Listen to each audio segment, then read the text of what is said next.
Nadreen, आप देख रहे हैं क्राइम टाइम न्यूज। मैं हूं आपका दोस्त Khaitar Khan, bureau chief crime time news. हर तरह की खबर से जुड़े रहने के लिए हमारे चैनल को लाइक करें, सब्सक्राइब करें और देखते रहिए क्राइम टाइम न्यूज।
మద్యం రవాణా అనేది చాలా ప్రమాదకరం.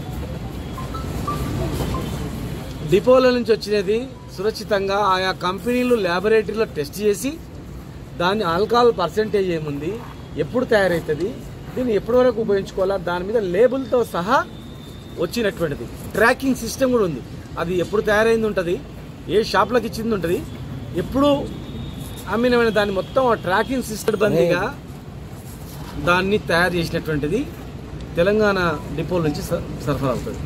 ఇతర రాష్ట్రాల నుండి వాడు కంపెనీలో తయారు చేసింది తెలియదు, వాడు ఏం కలిపింది తెలియదు, ఏం టెస్టింగ్ ఉందని తెలియదు, అది నిజమైన కంపెనీ నుంచి వచ్చినా ఎవరు తయారు చేసినా ఏం తెలియదు. దానివల్ల ప్రాణాంతకమైనటువంటి ప్రమాదమే కాకుండా ఆర్థికంగా కూడా నష్టం వచ్చేటువంటి పరిస్థితి ఉంటుంది. ముఖ్యంగా ప్రజల ప్రాణాలతో చెలగాటం అనేది ఇదేనమాట. అందుకే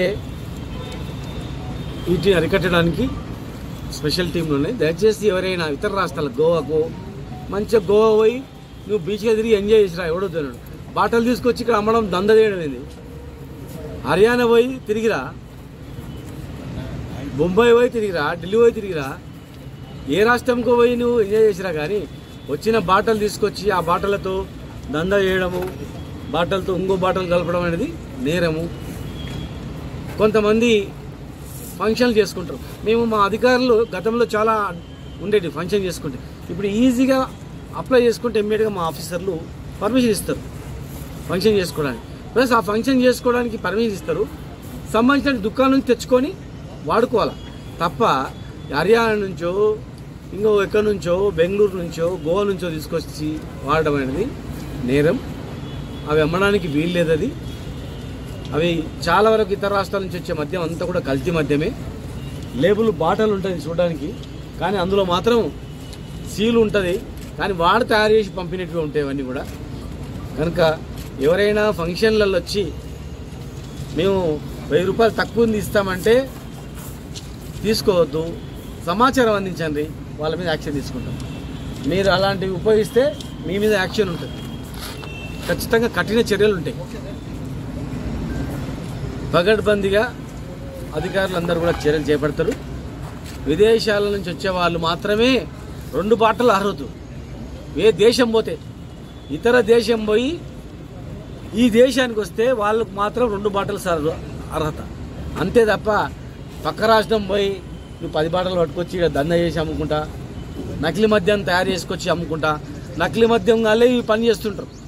నకిలీ మద్యం తయారు చేసే మంది పోతారు, 5-6 30 బాటలు తెచ్చుకుంటారు, ఛార్జీలు వెళ్ళిపోతాయి రా అని చెప్పి అనుకుంటారు, కానీ జైళ్ళ పాలవుతారు.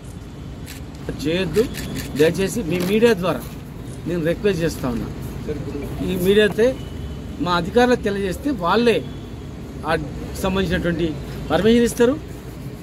ఏ షాప్లో కావాలో మీరు ఇక్కడ నుంచి ఇక్కడ షాప్ లోకల్ షాపుల నుంచి తెచ్చుకోండి, మీ ఇష్టం వచ్చిన షాపులు తెచ్చుకోండి. కానీ తెలంగాణ షాపుల నుంచే, గవర్నమెంట్ అలాట్ చేసేటువంటి షాపుల నుంచే తెచ్చుకోవాలని చెప్పి నేను విజ్ఞప్తి చేస్తాను. ఏమని ఉండొచ్చు కాక రాష్ట్రంలో ఒక చట్టం ఉంటుంది కదా, అట్లా లేదు, చట్టంలో లేదు. అట్లా చట్టంలో మన ఎక్సైజ్ యాక్ట్లో విదేశాల నుంచి వచ్చే వాళ్ళకి మాత్రమే 2 ఉన్నాయి. వాళ్ళు అలో చేస్తారేమో, అలో ఏదంటే అలో చేస్తుండొచ్చు, వాళ్ళ లోపలికి అలో చేస్తుండొచ్చు, కానీ ఈ రాష్ట్రంలో అమ్మనికే, ఈ రాష్ట్రంలో వచ్చి తీసుకునికే వాళ్ళకి అథారిటీ లేదు కదా.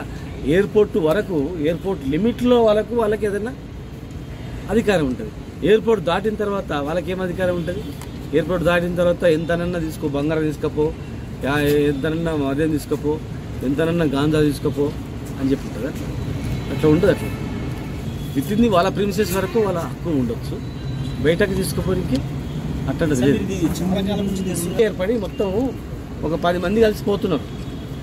గోవడానికి ఎంతైతే ఛార్జ్? 5,000 కదా. 5 మంది పోతున్నారు, 25,000 అవుతుంది.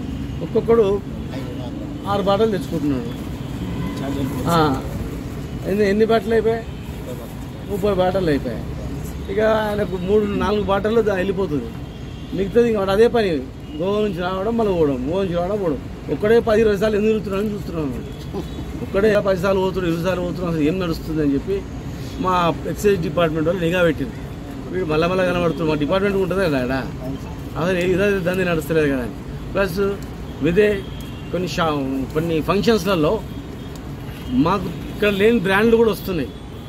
అసలు ఆ బ్రాండ్ ఎక్కడుందని చెప్పి మా ఎక్సైజ్ కానిస్టేబుల్ వెరిఫై చేసి, మా ఎక్సైజ్ కానిస్టేబుల్ అరే ఏం జరుగుతుందని చెప్పి మామూలు వ్యక్తులకు చూసి మా ఎక్సైజ్ అధికారులకు చెప్పింది. మా పై ఆఫీసర్లు చెప్పే వరకే పెద్ద ఫంక్షన్లలో కూడా వస్తున్నాయి అనగానే ఒక ఫంక్షన్లో రైడ్ చేసి పట్టుకోవడం జరిగింది. తర్వాత ఇప్పుడు కొత్త ఫంక్షన్ ఉందని వస్తారు, పాపం అలవాటు వాళ్ళు తీసుకుంటారు. అది ఏమైందో తెలియదు కదా, వాడు ఏదో తక్కువకి వచ్చిందని తీసుకుంటాడు, కానీ ఆ కంపెనీలో తయారైంది కాదు. అది దాగి ఏమైనా చనిపోతే ఎవరు బాధ్యులు అవుతారు?